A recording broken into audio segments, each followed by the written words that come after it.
Peptic ulcer അഥവാ വയറിലെ ulcer. ഇന്ത്യയിലെ മൊത്തം ജനസംഖ്യയിലെ 11% വരെ ആളുകളിൽ ഒരിക്കലെങ്കിലും പെപ്റ്റിക് അൾസർ ഉണ്ടായിട്ടുണ്ടാകാം എന്നാണ് പല പഠനങ്ങളും പറയുന്നത്. നമ്മൾ ഈ വീഡിയോയിൽ പരിശോധിക്കാൻ പോകുന്നത് എന്താണ് അൾസറിൻ്റെ ലക്ഷണങ്ങൾ, എന്തുകൊണ്ടൊക്കെയാണ് ഇവ വരുന്നത്, ഏതൊക്കെ മുൻകരുതൽ വഴി ഇവ തടയാം എന്നതാണ്. ലക്ഷണങ്ങൾ. ഒന്നാമത്തെ ലക്ഷണം വയറുവേദനയാണ്. അൾസർ നിങ്ങളുടെ ആമാശയത്തിലാണ് എങ്കിൽ വയറുവേദന ഭക്ഷണം കഴിച്ചതിന് ശേഷമാണ് സാധാരണ ഉണ്ടാകാറുള്ളത്. ഈ വേദന ഛർദ്ദിച്ച് കഴിയുമ്പോൾ കുറയാറുണ്ട്.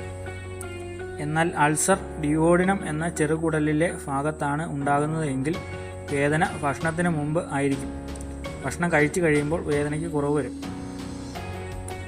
2. വൊമിറ്റിംഗ് അഥവാ ഛർദ്ദി. ഛർദ്ദിലിൽ ചിലപ്പോൾ രക്തം വരെ കണ്ടെന്നു വരാം. 3. മലേന അഥവാ കറുത്ത നിറത്തിലുള്ള മലം. 4. തൂക്കത്തിലെ വ്യത്യാസം. ആമാശയത്തിലാണ് അൾസർ എങ്കിൽ തൂക്കം കുറയുവാനും അതേസമയം ഡിയോഡിനത്തിലാണ് എങ്കിൽ തൂക്കം കൂടുവാനും സാധ്യതയുണ്ട്. ഇവയൊക്കെയാണ് പ്രധാന ലക്ഷണങ്ങൾ. ഇനി എന്തുകൊണ്ടൊക്കെയാണ് അൾസർ വരുന്നത് എന്ന് നോക്കാം. 1. അധികം ആർക്കും അറിയത്തില്ലാത്ത എന്നാൽ പ്രധാന കാരണങ്ങളിലൊന്ന് ഹെലിക്കോബാക്ടർ പൈലോറി എന്ന ബാക്ടീരിയൽ ഇൻഫെക്ഷൻ വയറ്റിൽ ഉണ്ടാകുന്നതാണ്. 90% ഡിയോഡിനൽ അൾസറിലും ഈ ബാക്ടീരിയ കാരണമാകാറുണ്ട്.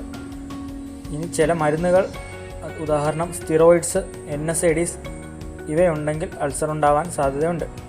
പിന്നെ മദ്യപാനം, പുകവലി, ചില വൈറ്റമിൻ ഡെഫിഷ്യൻസികൾ, അതുപോലെ തന്നെ സ്ട്രെസ്ഫുൾ ആയിട്ടുള്ള ജീവിതം ഇവയെല്ലാം പ്രധാന കാരണങ്ങളാണ്. ഇനി എന്തൊക്കെ മുൻകരുതലുകൾ വഴി ഇവ ഉണ്ടാകുവാനുള്ള സാധ്യത കുറയ്ക്കാമെന്ന് നോക്കാം. 1. മദ്യപാനമുണ്ടെങ്കിൽ അവ നിർത്തുക. 2. പുകവലി ഒഴിവാക്കുക. 3. എരിവും പുളിയുമുള്ള ഭക്ഷണം ഒഴിവാക്കുക. 4. ഡിയോഡിനൽ അൾസർ ആണ് എങ്കിൽ ഇടയ്ക്കിടയ്ക്ക് എന്തെങ്കിലും ഭക്ഷണം ചെറുതായി കഴിക്കുന്നത് നല്ലതായിരിക്കും. ഈ മേൽപ്പറഞ്ഞ ലക്ഷണങ്ങൾ ഉണ്ടെങ്കിൽ നിങ്ങളൊരു ഡോക്ടറിനെ പോയി സമീപിക്കുക.